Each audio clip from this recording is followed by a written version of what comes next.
Reorganizational meeting of the Hopewell Valley Regional School District. I'm Bob Calavita, the Business Administrator Board Secretary. And the first order of business tonight is to announce the election results from the November 7, 2017 election. This election involved just Hopewell Township. There were three-year terms up for election.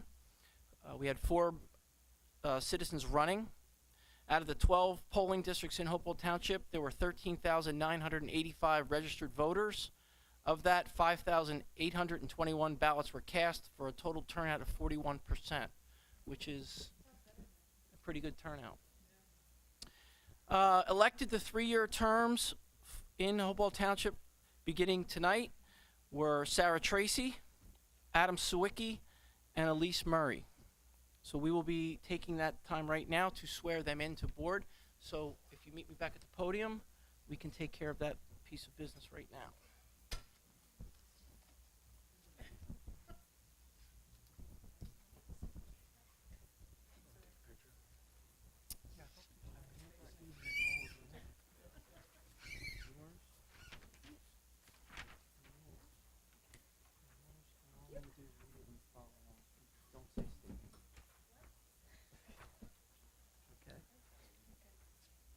I state your name.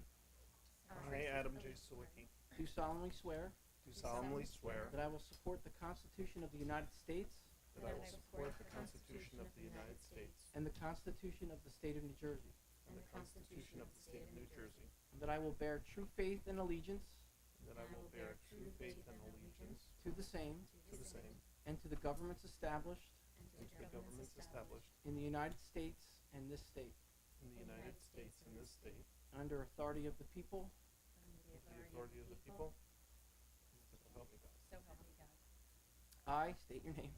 I, Adam J. Sarah Sawicki, Do solemnly swear do solemnly swear that I possess the qualifications prescribed by law that I possess the qualifications prescribed by law for the office of member of the Board of Education, for the office of member of the Board of Education, and not disqualified as a voter pursuant to RS 19:4-1. and not disqualified as a voter pursuant to RS 19:4-1. And that I will faithfully, And that I will faithfully, impartially, impartially, and justly perform all the duties and justly perform all the duties of that office according to the best of my ability. of that office according to the best of my ability. So help me God. Welcome to the Hopewell Valley Board of Education. Adam, welcome back. Elise, welcome back. Sarah, what I'd like you to do is to sign. Hey, Bob. I wasn't gonna say that. Yeah, I'm like, right okay, can I cheat? Perfect.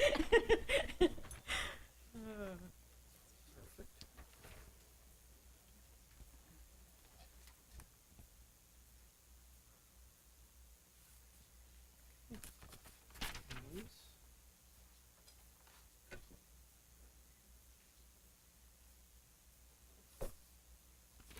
Thank you. Do we want to get a picture? You want to, yeah, if you could do some family pictures, I think, with each one individually, if the parents or families would like. Wow, after 60 years, Thomas? I finally got it down pat. You could just do it by the podium, I think, make it look official. It's gonna take a while for them to get up here. Come on, family. I take that back. If you don't mind, I brought Bowie. I like that Bowie scene. And Kevin looks half asleep. Almost. Where should I stand? I don't know who's taking the picture. Oh, he is. Hi, sleepyhead. All kids in the back. You're tall now.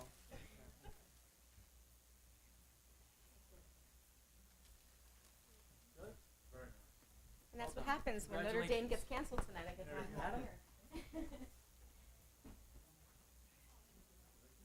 Family Sawicki. Can they join us, kid? Come on, Michelle. Come on.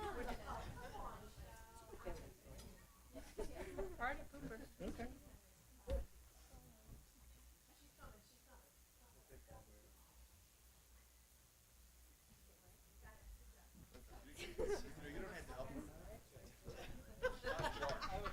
Okay. You ready? Yep, right here. Thank you.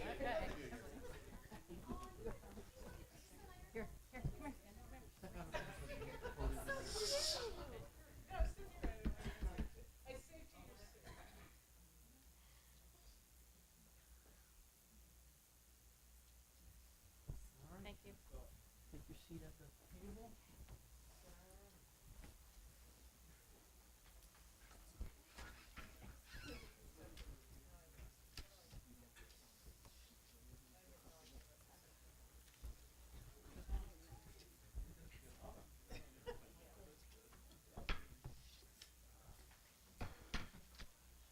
All right.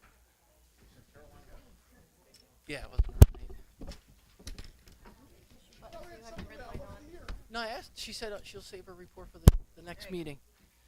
All right. Once again, everybody, congratulations to the members who were reelected and our new member who was elected. We can give them a round of applause and welcome to the board.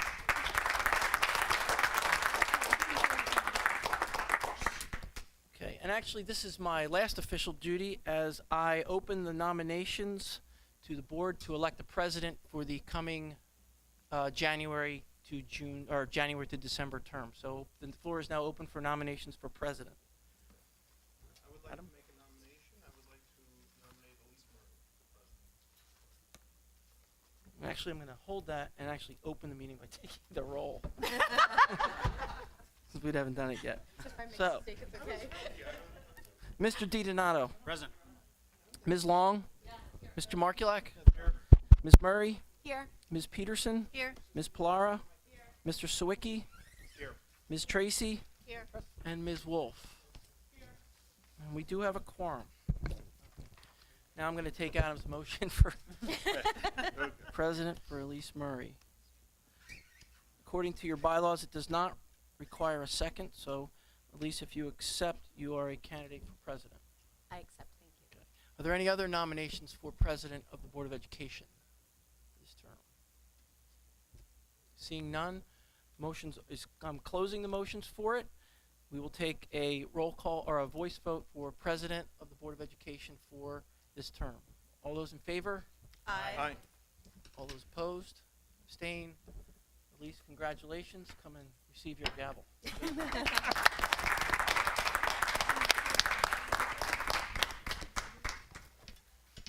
As she moves herself to the front, Elise's first task as president will be to hold the nominations for vice president.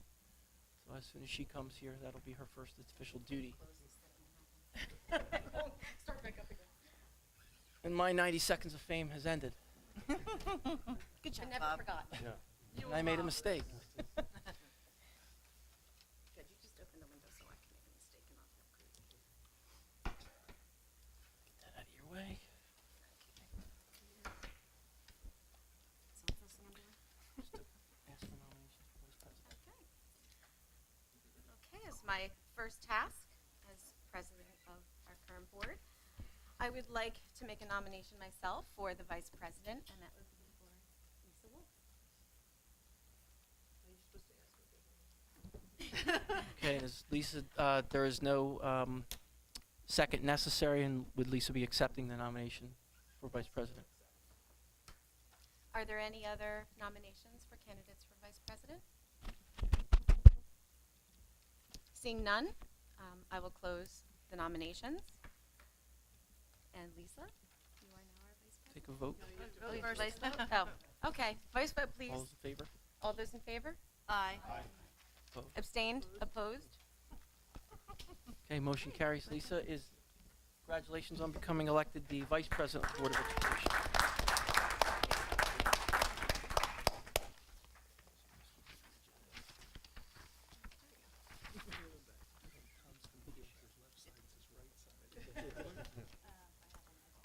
Okay, so next up is the report of the superintendent. No,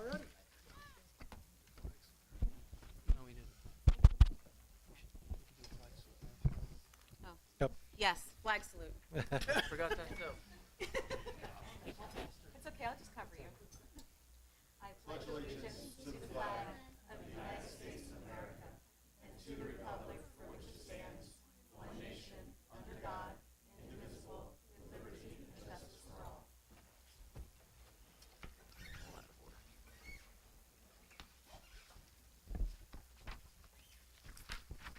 Alrighty, I just have a couple of remarks. One is I'd like to thank everybody for their patience in the most recent snow days, and the snow closures and the canceling of after-school activities today. They're never easy decisions to make, although Thursday was pretty a no-brainer. But I know that it impacts families, and I do appreciate everybody's understanding and patience. The last day of school is now June 21st. If we use one more day, it'll be June 22nd. And the big caution is if we use 2 more days, we go into spring break. So just be aware of that. Also, tomorrow night, we will have our countywide call to action program at Ryder. This is the program regarding student mental health, specifically around adolescent suicide. The program runs at 7 o'clock to 9 o'clock and is open to anybody who would like to attend. So I invite anybody who's interested in this very serious and timely topic to attend. My last point I would like to make, actually 2 points. One is January is School Board Recognition Month. And tonight I think is a great time to focus on the crucial role that the elected officials before you play in our communities and in our schools. As Sarah, you will learn, and as the other board members will learn, this is not your run-of-the-mill volunteer activity. It is not one where you are showered with praise from folks. But you are truly extraordinary people who voluntarily tackle an enormous job. You help us guide through an $80 million budget as we protect the resources of our school district. And more importantly, your actions and decisions affect students currently and well into the future. So thank you for that. And although showing appreciation should be a year-round, I would just like to say on behalf of those you serve, the administrators, school staff, students, and community, I thank you for your commitment and your time. It is appreciated. And I enjoy being part of this school district and part of this board, so thank you for all of your efforts. I would like to say 2 other points of note is I'd like to welcome Elise. I look forward to working with you over the coming school year. And the other part is, as Lisa steps down as a school board president, I would just like to personally thank her for working with me over the last 6 years. It's really been an honor and a privilege, and I thank you for your guidance and support as we work through this. No one really understands, I think, the role of a school board member, and as you'll learn, the role of a school board president. There's a lot of stuff that goes on in the school district, and one of the things we do is try to solve problems as much as we can before they hit the media, before they become much bigger, and that's an important role that the superintendent and the school board president have. So I'd just like to personally thank Lisa for her role in supporting the district and also supporting me, so thank you, and welcome. Thank you. So I will follow that with my few remarks on my first report as the board president. First of all, fellow board members, thank you for your confidence in electing me to follow Lisa Wolf, our tireless leader and longest-serving board president. I vow to support you all in continuing with Ms. Wolf's legacy and the valuable contributions you all have made to our current initiatives and to those for the coming year.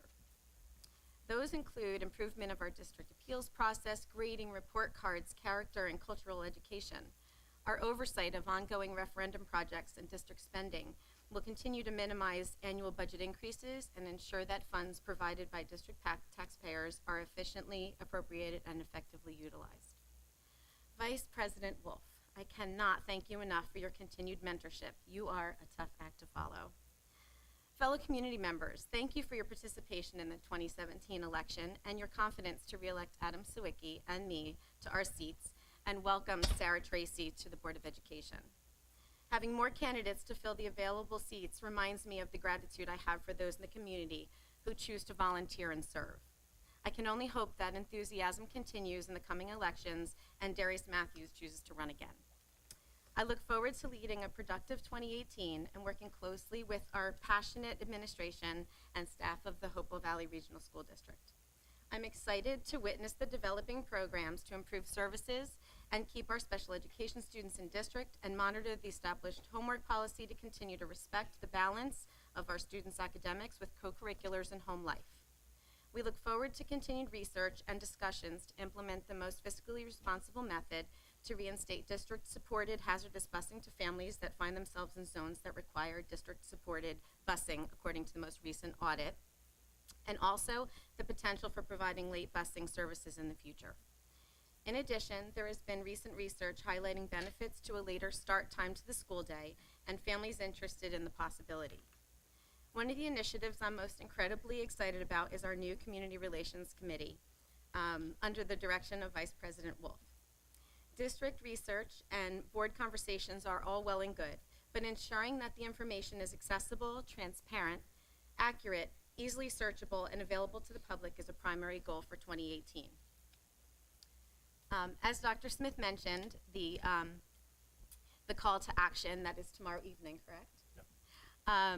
I had been, just perusing the high school Counseling Connections newsletter, which talked about it. It gets emailed to all the families. This call to action and one of the links provided to the newsletter pointed to a recent study, and it kind of puts an exclamation point on a primary initiative in educating the whole child within our walls. The article is titled, "A 19-Year Study Revealing Kindergarten Students with These Two Skills That Are Twice as Likely to Obtain a College Degree, and They Have Nothing to Do with Reading." It summarizes the 19-year Penn State and Duke University study that followed children whose kindergarten teachers were interviewed about children's social and emotional competence, how well they shared, listened to others, resolved problems with peers, and were helpful. Then the researchers followed them up as young adults to see what happened to them, and discovered that the kids with the highest social and emotional competency scores in kindergarten fared better overall, with their likelihood to obtain college degrees and have a full-time job by the age of 25. Those with trouble cooperating, listening, resolving conflict were less likely to finish high school, let alone college. They were more likely to have legal problems and substance abuse issues. The good news is, according to the study, every child is capable of learning these skills, and we just have to teach them. We as parents, community members, and board members vow to continue to encourage and support this most important initiative this year and for those to come. Thank you. Great. Okay, next up, I guess we did Board Recognition Month already. Oh, you need to take a motion. Attached resolution. Do you want me to read it? What's that? Okay. I'd like to make a motion to accept the School Board Recognition Month resolution. Second. Just a voice vote? All those in favor? Aye. Opposed, abstained? Motion carries. Motion carries. Okay. Our next agenda item. Paul Green, our favorite attorney. We spent a lot of time together on negotiations. Right. So at this point, too, before Paul gets started, all board members should have in front of them a copy of the acknowledgement of the Code of Ethics. If you guys could sign that and pass it forward here. This is an annual That's nice. requirement. What it says is that each board member has been given a copy of the Code of Ethics as required by law. It's a really fascinating presentation if you want to stick around. It is. But I'm Thanks for certainly coming, not you guys. offended. Talk about clearing the room. They'd leave too if they could. Drive carefully.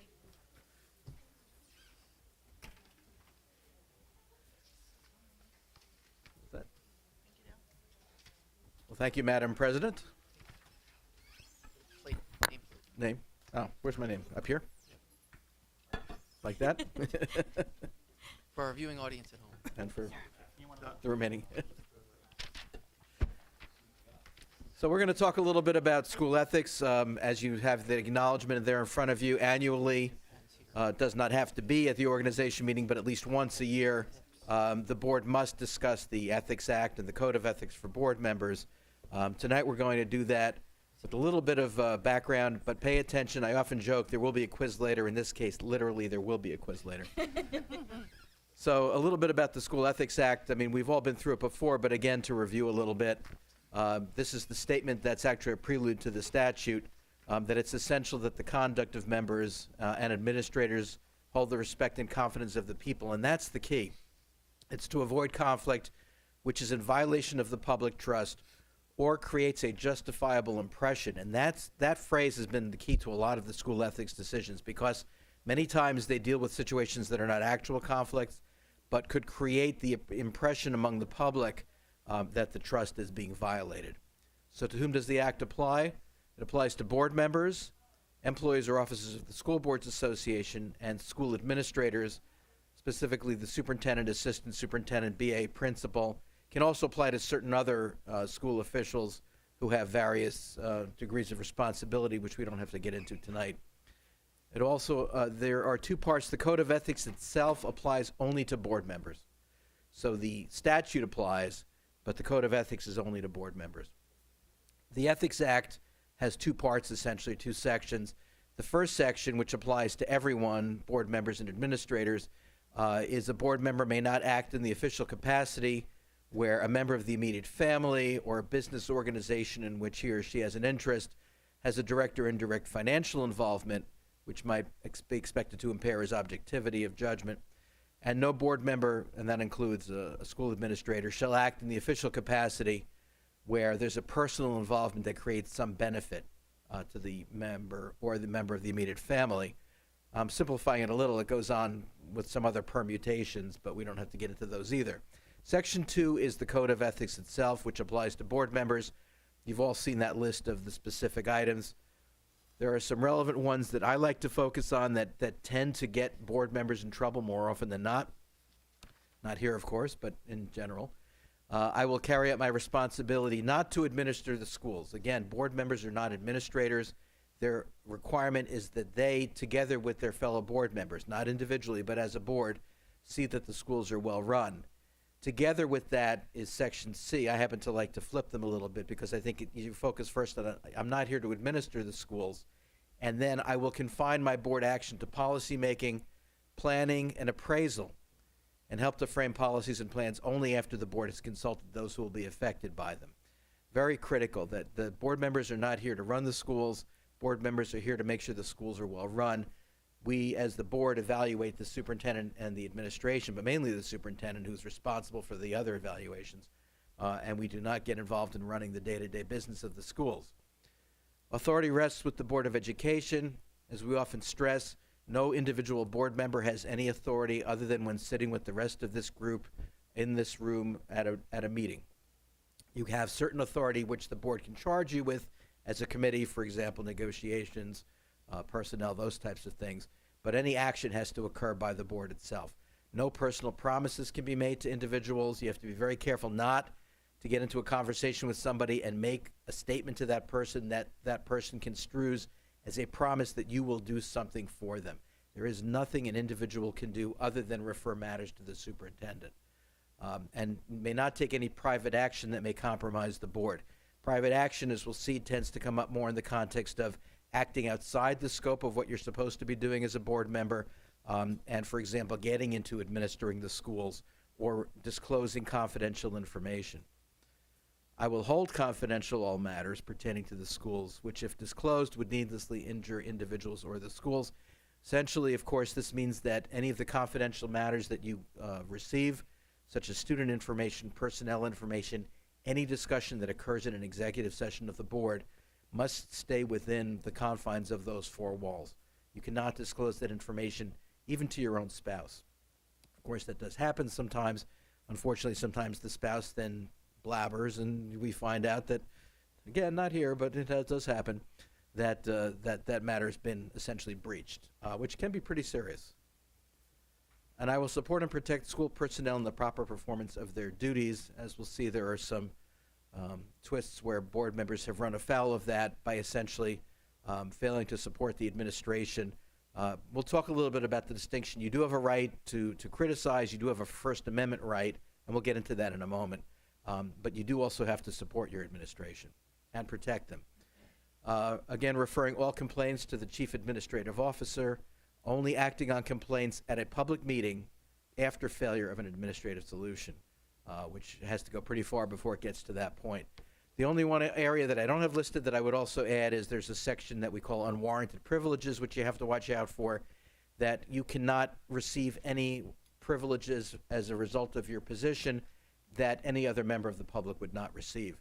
So you cannot use your position to gain certain advantage with respect to a matter involving your child as a student, you're only permitted to act as a parent, and of course you can act as a parent, but you cannot use your role as a board member to obtain information you would not otherwise be entitled to, or to cajole or threaten a staff member, or even sometimes we've had situations where in some districts board members have sought other privileges such as parking spaces at athletic events and those types of things. And you have to watch out. That's a slippery slope when you start to request specific items that the rest of the public don't have access to simply because you're a board member. Free speech issues, as we said, you do have a First Amendment right, absolutely. However, there are some limitations because you have undertaken a role as a board member. You may not disclose information which is inaccurate, confidential, or has the potential to compromise the board. You have a right to express your personal opinion. You have to be very careful when you do that you make it clear that you're speaking as a member of the public and a citizen and not as a board member. So, for instance, you have a right to write a letter to the editor of a paper. You basically have to make it very clear that you're writing as your own individual self and not as a member of or on behalf of or representing the Hopewell Valley Board of Education. Generally, you have to be very careful what you say in public. Everyone is going to see you as a board member. If you put on your parent hat, that's not going to work because basically the public knows you're a board member and they will take what you say as basically coming from the board unless you're careful to distinguish it. If you do have that disclaimer, you're okay generally unless you cross certain other lines, which we don't have to get into tonight. But obviously if you, for example, disclose information which you shouldn't be disclosing, that's a problem. Who can file a complaint with the School Ethics Commission? Anyone. Any person, though, means not a Board of Education. The SEC has ruled a Board of Ed is not a person, and therefore any complaint has to come from a human being and not the body itself. But board members can file complaints against each other. Any member of the public can file a complaint alleging a violation of Act or Code. Oops. And there's a 6-month statute. It used to be a year, but they got so inundated that ultimately it was cut back to 6 months for filing a complaint.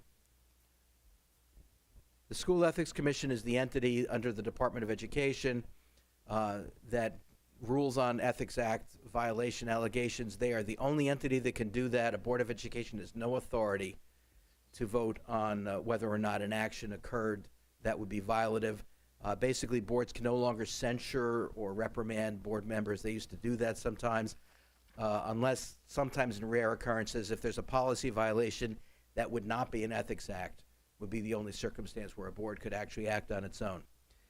Also, any school official may request an advisory opinion, and if it relates to the conduct of another official, then you have to copy that official, and they have to have the opportunity to file a response.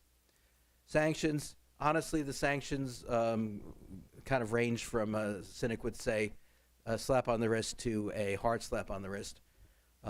They're basically reprimand is the lowest level. Censure, which is like stronger, and that gets read publicly at a board meeting. Suspension, which is rare but does occasionally occur. Or removal, which almost never occurs. It has to be pretty severe for the Ethics Commission to remove a board member. If they do remove the member, there's nothing that prevents that person from running again for election, and that actually has happened on occasion. So we're going to do some, and you don't have to answer these. You can just think about the answers, and we'll go through them. But I took about 14 different cases and threw up some scenarios just to illustrate some of these principles. So the first one is an allegation that a board president violated sections D and J of the Code of Ethics by failing to act on a fellow board member's complaint about the superintendent's handling of student matter, instead sending the complaint to the superintendent for his response. True or false? It's false, actually. What the SEC said there was the board president did precisely what she was supposed to do. She forwarded the complaint to the superintendent instead of going off on an investigation that the board essentially had no authority to do, since the superintendent had to first be presented with it and given the opportunity to deal with the situation. 2 board members violated a section of the code by accusing a school employee and the superintendent of criminal conduct at a public meeting without any evidence to support their claims. That was not too tough. That was true. That was basically Holmdel a couple of years ago. If you ever want to read just one of the most excoriating initial decisions of an administrative law judge, that's one to take a look at. It was pretty incredible what they did. Essentially, they charged the Director of Special Services, among other things, with double dipping by working a second job, which she was with the acknowledgement and approval of the superintendent, and it was not interfering with her role as a member. And the way they alleged it, it sounded like there was some kind of sexual misconduct going on in the district. It was awful. Number 3.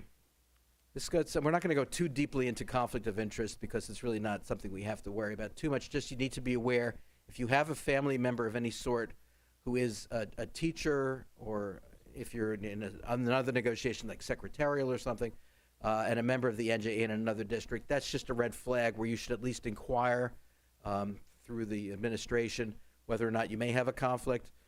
This particular case, a situation where the board member had a teacher in a neighboring district who was a member of the NJEA, may participate in negotiations.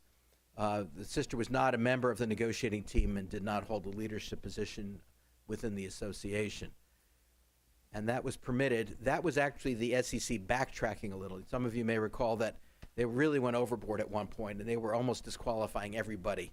If you had some cousin somewhere in another district, they were almost ruling people had a potential conflict. This goes back to that question of the justifiable impression.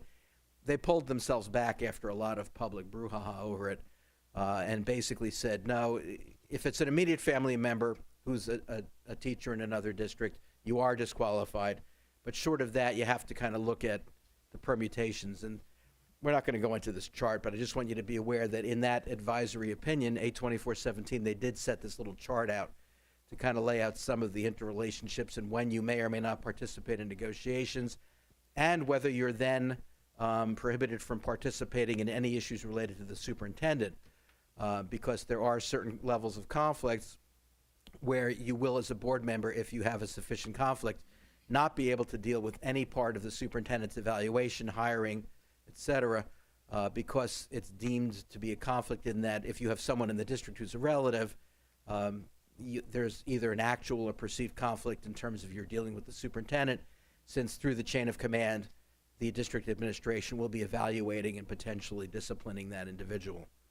So just be aware, if you have relatives that are either employed in this district or elsewhere, you need to just at least have your antenna up on that particular question. True or false, board members should not conduct interviews for staff members. That is true. Whether we like it or not, there were 2 decisions. The first one held that it's a violation of the Ethics Act for board members to participate in exit interviews with employees who are leaving the district. The second decision then came down, and they said that generally, what the SEC said is generally board members should not participate in interviews of candidates other than the superintendent, because essentially that gets you into the administration of the district. That's really for the superintendent and the administration to interview the members and make a recommendation to you. They did say if you have a personnel committee, you could have 2 members sit in on interviews as long as they're not really participating but just essentially observing. But to go beyond that, they said you're actually running afoul of that provision about not administering the schools, that it's for the administration to bring you the candidates, and then you basically say yay or nay. True or false, a board member would violate the act by volunteering for the marching band to build props, repair equipment, load and unload instruments on the trucks, move equipment during games and competitions. And just a little clue there, that last provision in parentheses is really critical to the outcome of this case, whereas the interaction with staff and students is very limited. So that was not a violation of the act. The board member is permitted to do that. The board member's interaction was very limited. It was basically, he was schlepping equipment, essentially. This was the technical term. Contrast that with another case where a question was raised whether a board member whose wife was I think she was the drama club advisor, could essentially help volunteering with doing the lighting and the production work for the play. There, he was very much involved with the students and also with the staff. And if you're in a situation where you are either supervising or being supervised by staff members or having a lot of interaction with students, that is incompatible with your role as a board member. And in that circumstance, it was held that that would be a violation of the Ethics Act. Board member with a relative in the same district in which she's a board member may not participate in negotiations. That one is true. If it's the same district, if it's a relative, we don't have to get at the definition of relative, but it's pretty broad. It's broader than immediate family. Then basically you have to be careful not to participate in any fashion with respect to that. A board member may endorse candidates for the Board of Ed so long as the endorsement is clearly made as a private citizen. Interesting one. You can go back and forth a lot on that one, but it's true.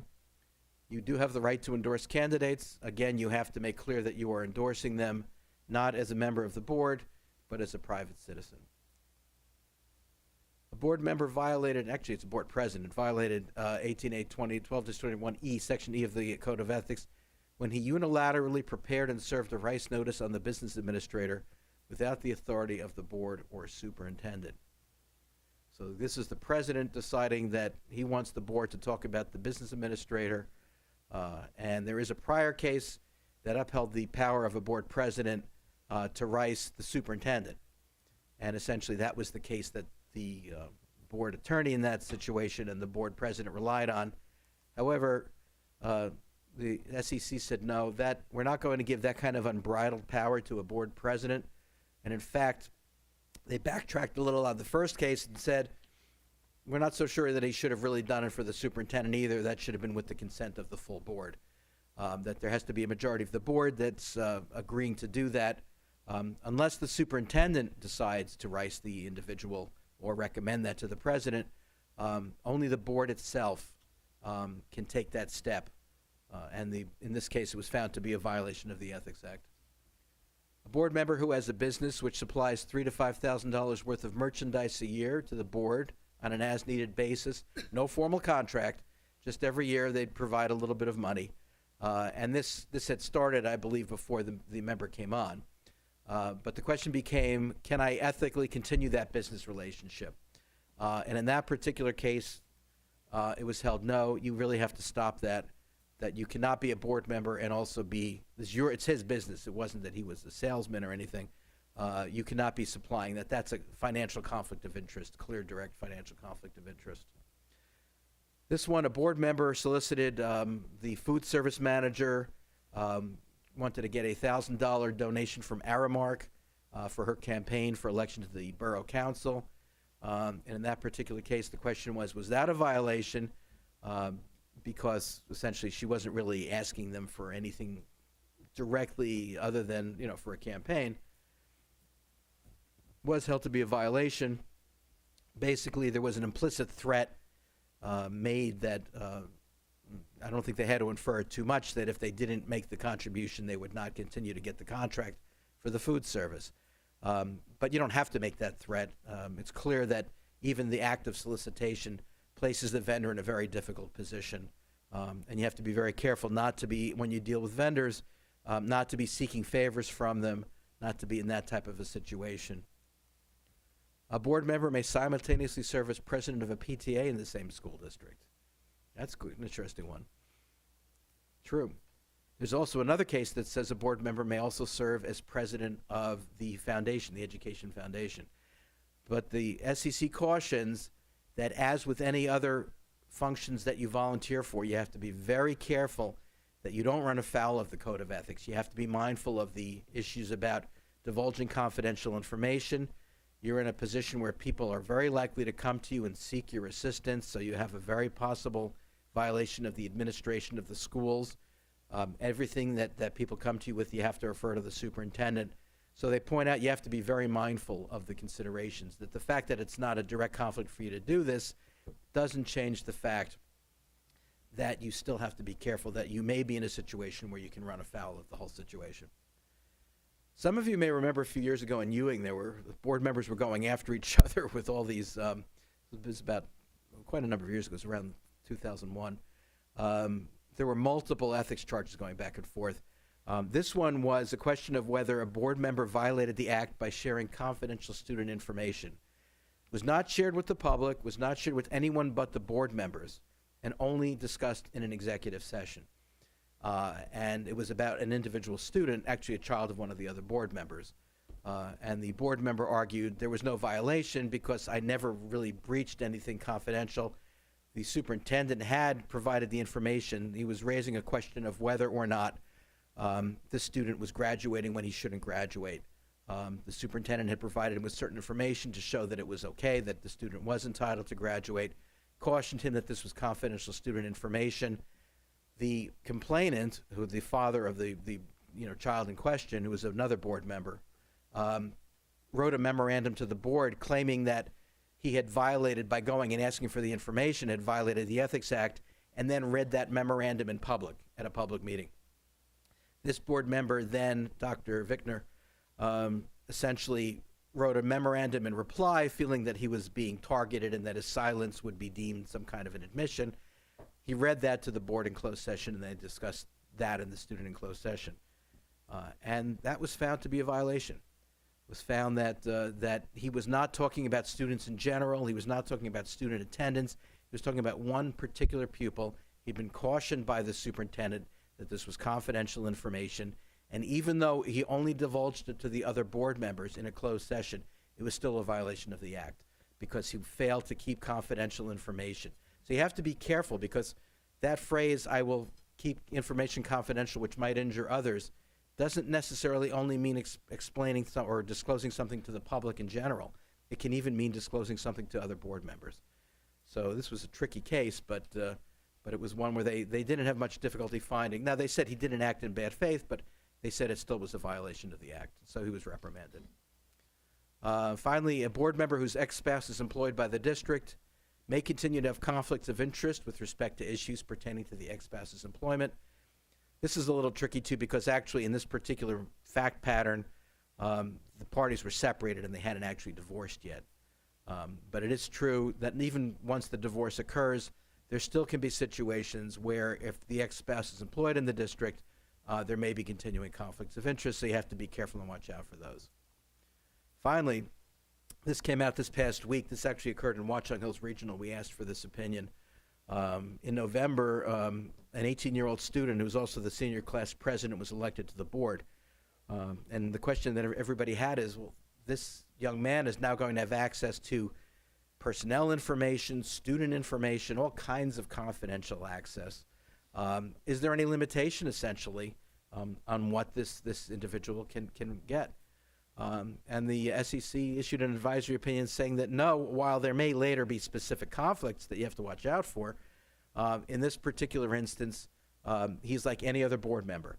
He has to be very mindful of the need to keep all this information confidential. He has to watch out about the unwarranted privileges. He has to watch out about hearing complaints and acting on them. And anything that he gets from the school has to go right to the superintendent. But they said there's nothing inherent in the fact that he's a student in the district that puts any restrictions on his access to information, participation in discussions, or rights to vote. I met that individual at the board orientation Really? past weekend. Interesting. Yeah, he's a political science major at Rutgers now. But Yeah, right, exactly. yeah, very smart. Yeah, and yeah, he's a great guy, and I mean, but it was an interesting question, and the question everybody had was, well, and we had an interesting debate in our office, which I won, but I just have to say, self-disclosure. Board member use of social media. Board members, you have to also be aware of social media pitfalls and good practices. There is no policy requirement in law for board member social media use. Nothing in the ethics code, but obviously the ethics code applies to anything you're doing on social media. Misuse can result in a violation. You could have a slander or libel case if you libel somebody, if defamation of character is a tort claim. And there would be an interesting question if you're acting outside the scope of your role as a board member, whether you'd be indemnified. As board members, if you're acting within the scope of your board membership, you are indemnified by law and you're covered by our insurance. Insurance has a right to say you were acting outside the scope of your position, and therefore we're not obligated to indemnify you. So you want to watch out that you don't wind up in that kind of a situation, because that matters a lot more than the School Ethics Act, quite honestly, because now you're talking about serious financial exposure. But of course, we don't want to be violating the Ethics Act either. Again, just briefly, I confine my board action to policymaking. Authority rests with the Board of Education. No personal promises or private action. And that's where he can sometimes run afoul on social media, hold confidential all matters. Can't stress those 3 items enough. When you're on social media, you have to be careful that you not accidentally violate one of those precepts. And I will support and protect school personnel. That one, let's take a look at Ms. Dunbar Bay, sued Sean Brown in the School Ethics Commission. Mr. Brown basically put a posting up on Facebook. Now, if we could only do something about our local terrorists that destroyed dreams and burn futures, and next to that put a picture of the superintendent. Now, again, we mentioned that you have a First Amendment right to make comments. You even can legitimately make some criticism of your administration. You cannot call them terrorists or accuse them of destroying dreams and burning futures. Now, somewhere there's a line. Clearly, that's over it. You do have freedom of speech. Again, you can express a difference of opinion, but you still are obligated to support and protect your school personnel. That's very important to keep in mind. So a couple of rules, of course, never say anything online you don't want to see. And I always say also in an email, don't put anything in an email because most of your emails are subject to the Open Public Records Act and can be obtained by someone making a records request. So don't say anything online, including in an email, that you don't want on the front page of the newspaper the next day, or that you don't want somebody reading back to you at a trial. And remember that nothing stays private forever. For example, Evan Moreno, a school board member in Moreno Valley, California, who I may or may not be related, I don't know. 6 years before he was elected to the board, they found that somebody in the public dug it up. He posted certain things on Facebook and YouTube, videos of toys engaged in vulgar acts. Drag racing, I don't think is that big of a deal, but he tweeted things such as that and other tweets. So it was just really just bad stuff. Now, I don't know that he actually did resign, but there were articles and editorials in the local papers calling for him to resign. So hopefully, again, nothing that anybody here has to worry about. But these things are out there. So just an extreme example of nothing goes away on the internet. Karen Harshman in Maryland. She was ordered removed. What did she do? She put posts that claimed, of course without any proof, there were teachers in the district who engaged in sexual relations with students, and the administration had looked the other way.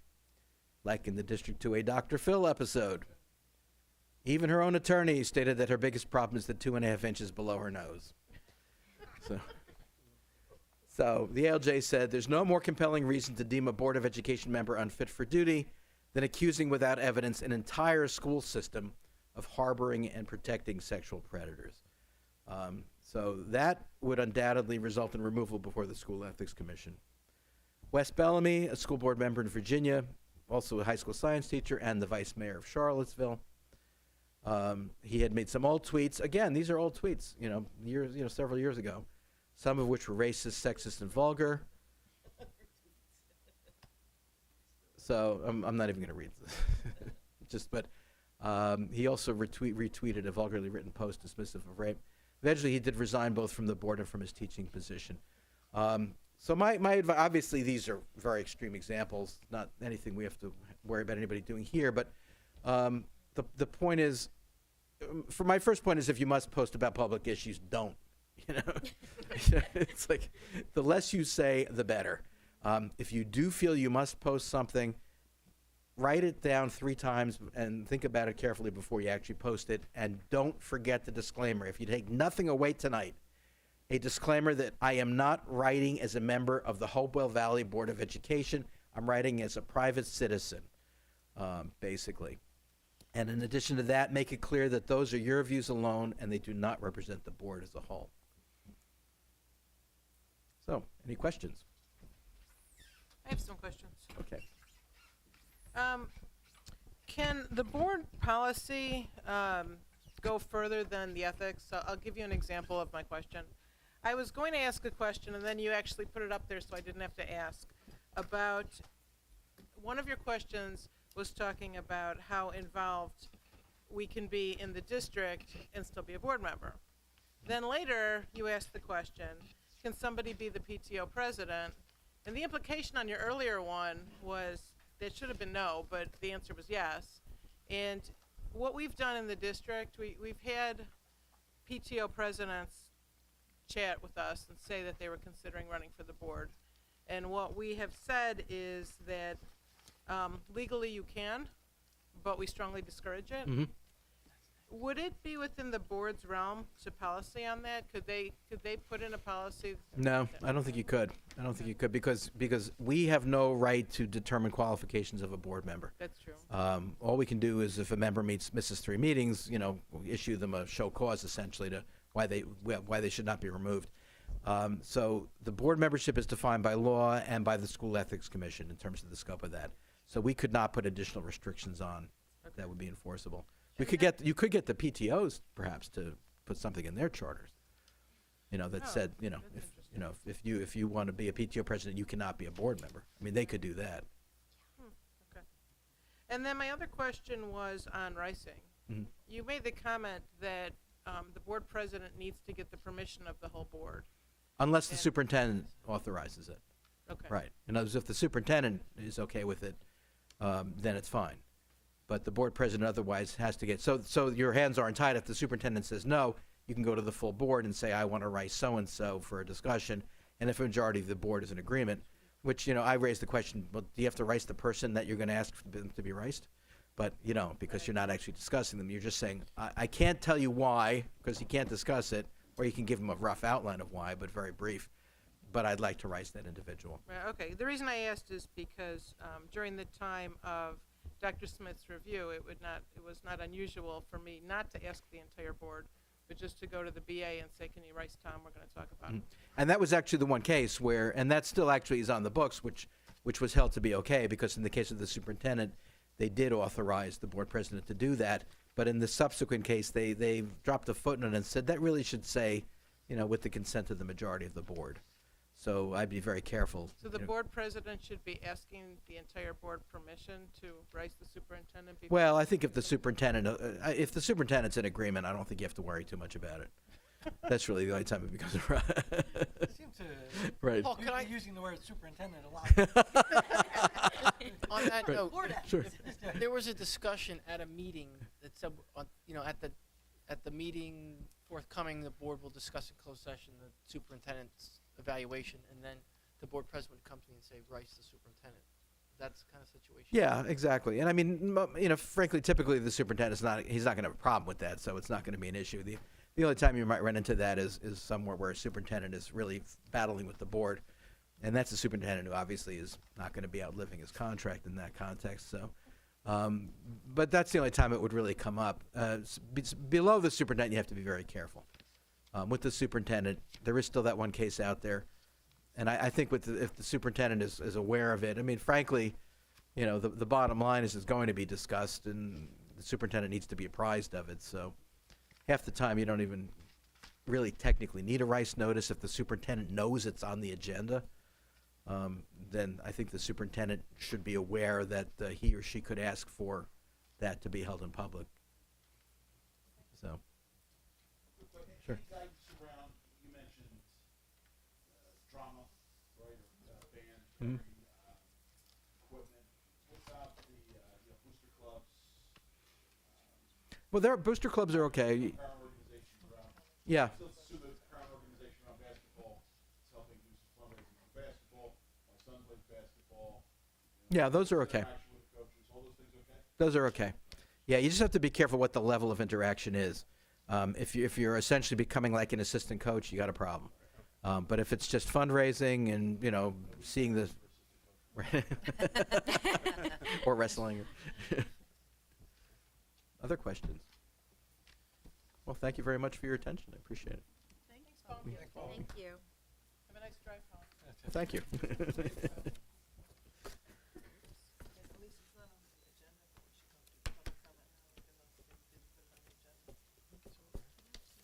There's 2 on the agenda. Oh, there is? Where's the first After one? Joe. Yes. You always have to have public comment. Oh. We do the consent agenda before the public comment? No, we usually It's an odd meeting, because you got different stuff going on. Be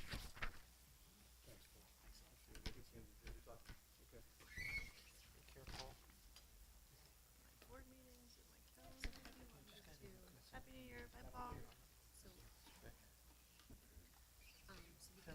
agenda says standing board committees, advisory board committees, board liaison assignments. You're not doing the assignments, all you're doing is establishing those. Establishing As committees the themselves. committees that are gonna be. I actually have the, This is just a snapshot of time. them prepared. Even tonight. No, not these meetings. Oh, not No, these. these are the regular meetings. These Oh, are right, right, right, yeah. Monday meetings, it's the committee meetings. Oh, I only made one copy, but I guess, I don't know.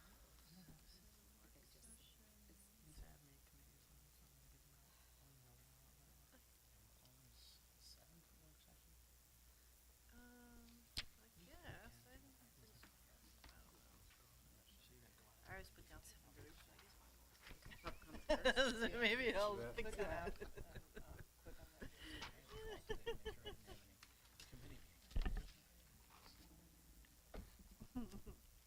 Okay, the floor is open to public comment. Members of the public are invited to address the board on any matter for a maximum of 3 minutes during this portion of the meeting. You are asked to state your name, address, municipality. In response to your comments, the Board of Education may respond or direct the superintendent to do so. The board may also opt to take the matter up at a future meeting so that the matter is researched by the district administration. Any public comment? No. Hi, Thank you. Hi.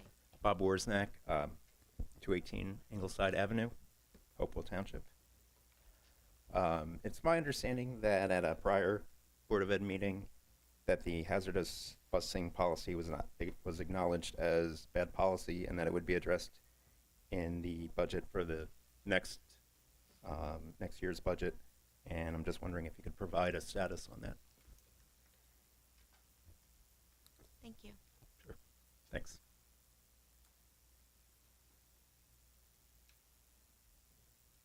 Anyone else for public comment? Seeing none, public comment now closed. Dr. Smith, would you like to address? Sure.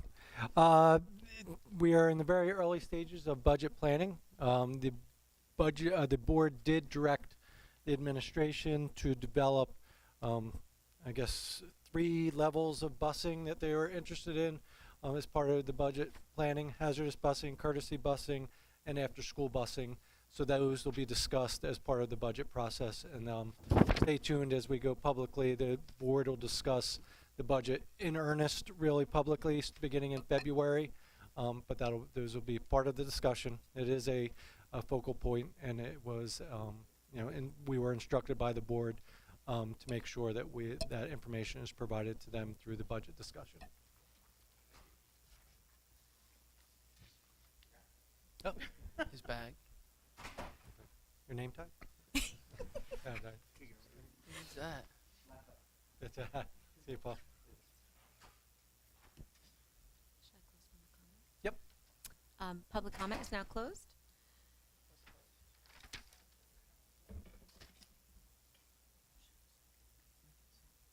Motion and a second for the consent agenda.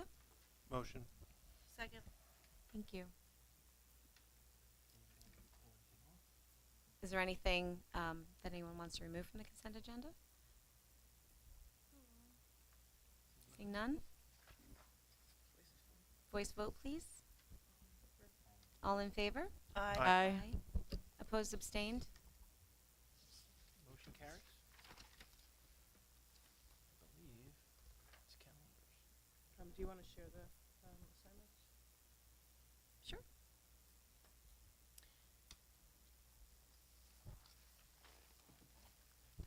So each year, we have annual appointments to our board committees and liaison assignments.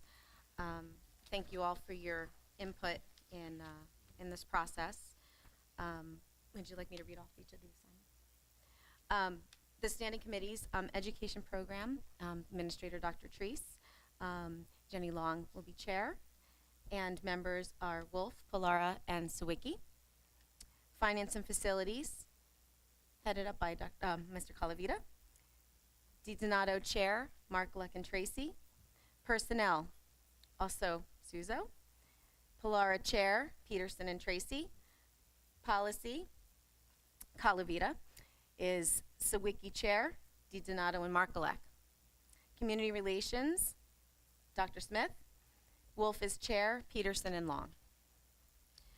I would direct you to policy 0155 on board committees, and that'll kind of explain even more things if you have any questions on who the committees are and what the responsibilities are. Next, advisory committees, negotiations. Mr. Markolek is chair, with Peterson, Murray, and Wolf as an alternate.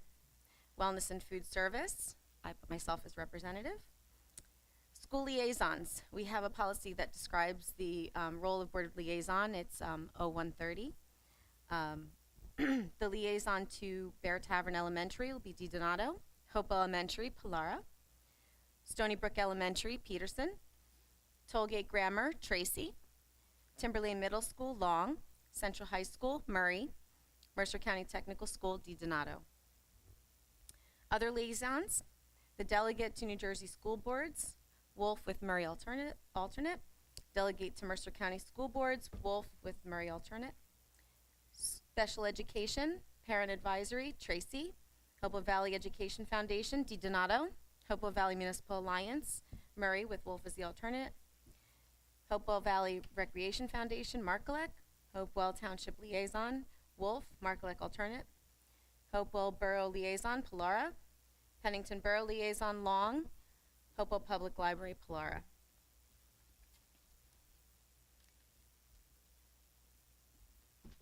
Okay. Okay. Absolutely. I can send it to you, whichever you want. Okay. Review of the board calendars. We have a motion. So moved. Second. Thank you. Please review January.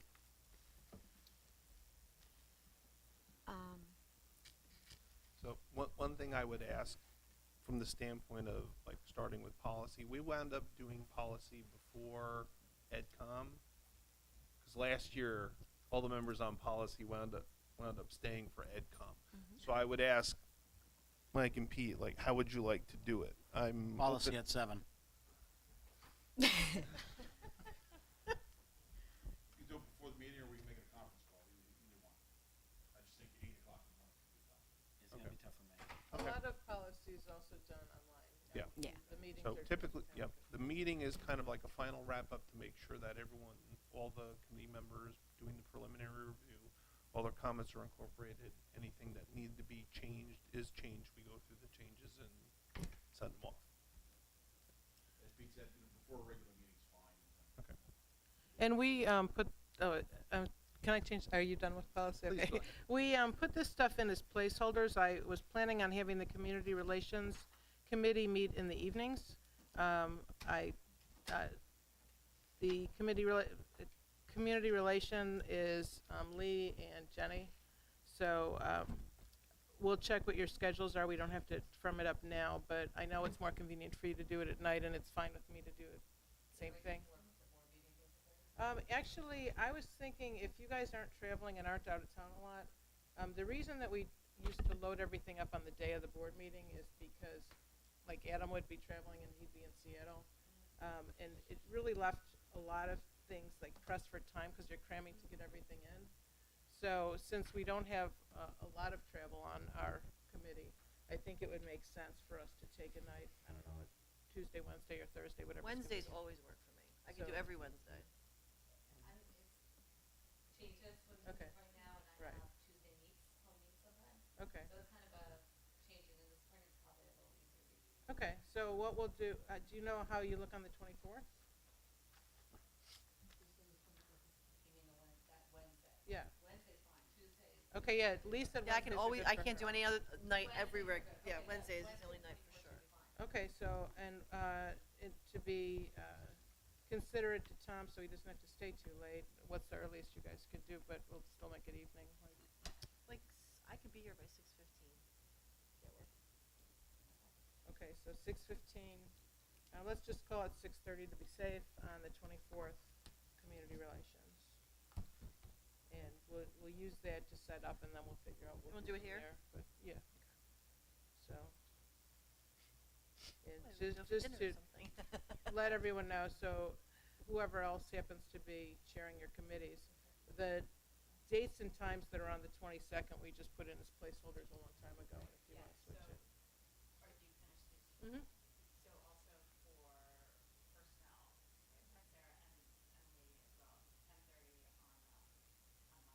Daytimes don't, not really. I mean, I can try, but I can't promise.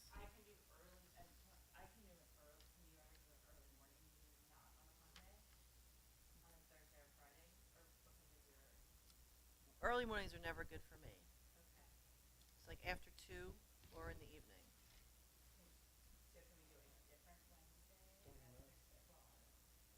Yeah, I'll make it work. Yeah, we got one on the 24th. Typically, we would want to have it before the board meeting. Yeah, so you can do the 17th We do if you want. 17. Yeah, let's do that. That's fine.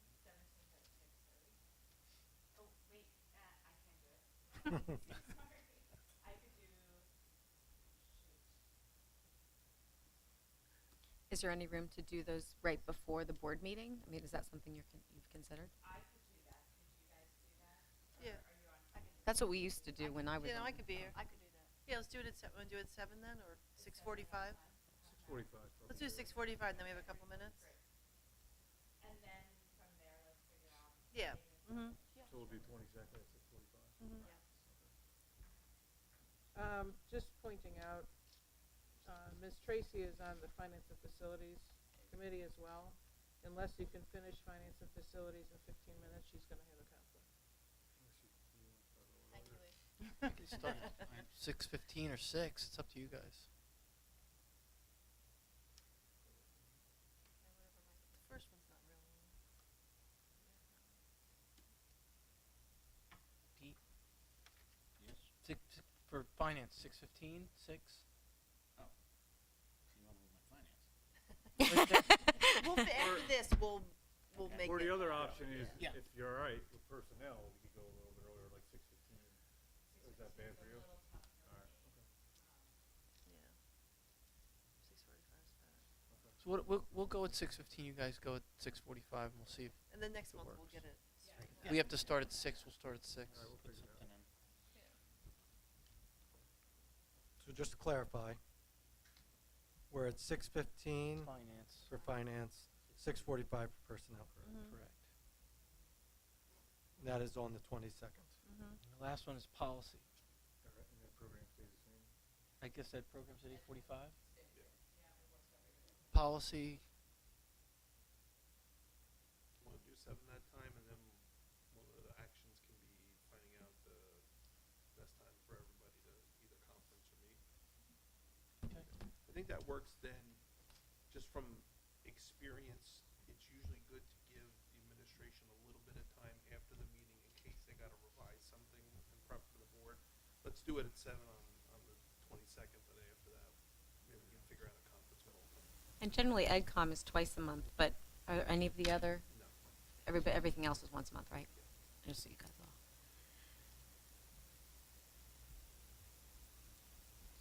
And the new chairs, I would definitely encourage you to reach out to the old chairs because they can probably be very helpful. And of course, Jenny, you'll just be talking to yourself in the mirror. But, So, but I'm happy to help You you need to out. train me in that. Yes, that- I'm happy to help you out. So for February, I would like to just leave it how it's set. So if you guys are good for community relations, we'll make it the 3rd Wednesday of the month, so that would be the 21st. Okay. There's nothing on the schedule right now. The 5th, the morning of the 5th, I won't be here, so I don't know if we want to do one meeting that month. I'll be back in the meeting in the evening, but I won't be here in the morning after the 5th. You should make that decision on the 22nd. You'll see how much you have left over. Can we actually do it earlier on the 21st? Sure, Because I'll be driving back from skiing, so I'll be back early that day, but cool. we can do like 5:30? Does that work? 5:30 on the 21st. That's I'm community probably ready to relations. Pass out Yep. by 8 o'clock, so. Right, that works for me.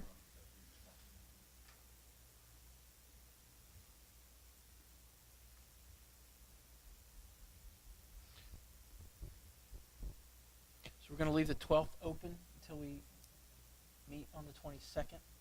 all those meetings that we would have on the 22nd. We'll hash that out next meeting. It's a good idea.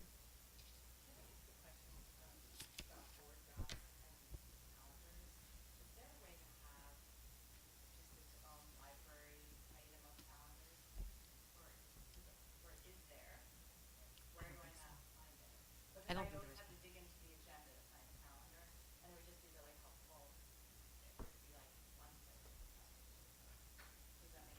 You mean when you want to load it into, like, instead of having like Yeah, and it was electronic. CHS We or? could just subscribe to it. I'm always Yeah. trying to find the calendar with, is the meeting at 7, is it at 7:30, and I have to go to an agenda and kind of find what I'm asking for, just like they do on some like weekly stuff.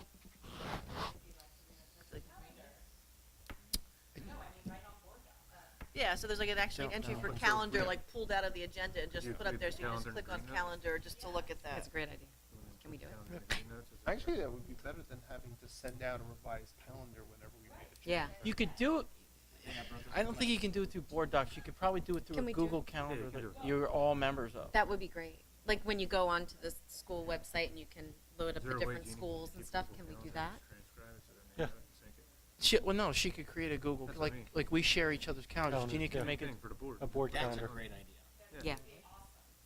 And they'll just be able to sync it right in. In it to win it. Because I'm always feeling like I'm late to the meeting. Me? Always. All right, so we'll create a Google Calendar. Sometimes I just stay here. And sometimes I show up, there's no meeting. Because it's updated. I need you to ask her. I mean, I don't know why.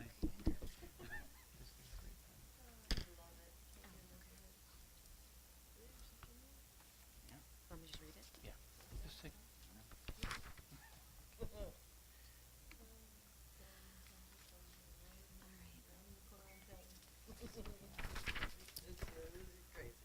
That's okay. So the the Mercer County School Boards Association is hosting the annual 8th grade dialogue and reception. It's a student recognition program honoring 8th grade students whose character, determination, school spirit, leadership, and community service inspire all of us. The student does not necessarily have to be the highest ranking student in the class. Are we talking about the nominations? or are we talking No, about it's just what attending? board members Yeah. want to go. Okay. They have the student. Great. I was like, that's weird. So the reception is Thursday, January 18th. Registration at 5:30 at the Lawrence High School cafeteria. I went last year. It was pretty amazing. So anybody who wants to attend, do you want them to let you know? Yeah, I need to know by, we have to submit the final list of student, parents, board members, administrators by Friday. Okay. So if anybody knows that they want to attend, please let me know so I can register you for this event. So I'll just add a little bonus to that. I'm the president of the Mercer County School Board Association. And so this is an annual event that we do. Last year, Elise and Pete came. Everyone is invited to come. It's actually pretty cool. They send one 8th grader from every middle school in the county. And then they ask them a series of questions, and they give their opinions on what the answers to those questions are. So it's pretty cool. And the person who is my vice president acts as the moderator. She is she's from Lawrence, and it's hosted at their school. And she's also a former teacher, so she does a great job on that. So it's kind of fun to listen to. Pete, you liked it last year, right? Oh, yeah. Who's our student, do we know? Not it now. Yeah, his name is Edison Hicks. So, so Sounds so smart. anyway, they also they usually serve up a little dinner there, and it's in their cafeteria, and it's like I said, it's a fun event. So you should have all received an invite already from the Mercer County School Boards, but all of us have to get registered through Bob if you wanted to attend. So just send an email and let him know.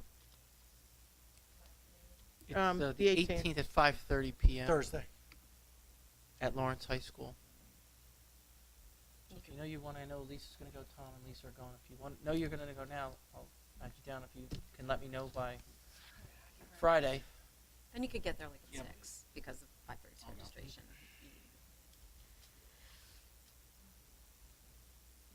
I think we're swimming. Okay. Okay, Sarah.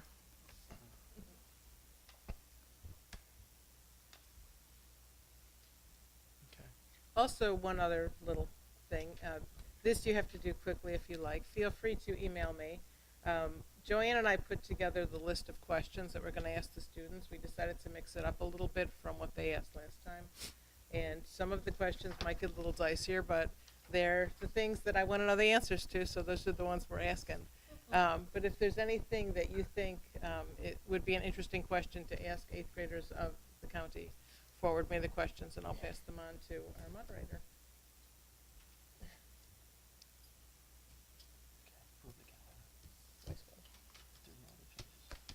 Okay.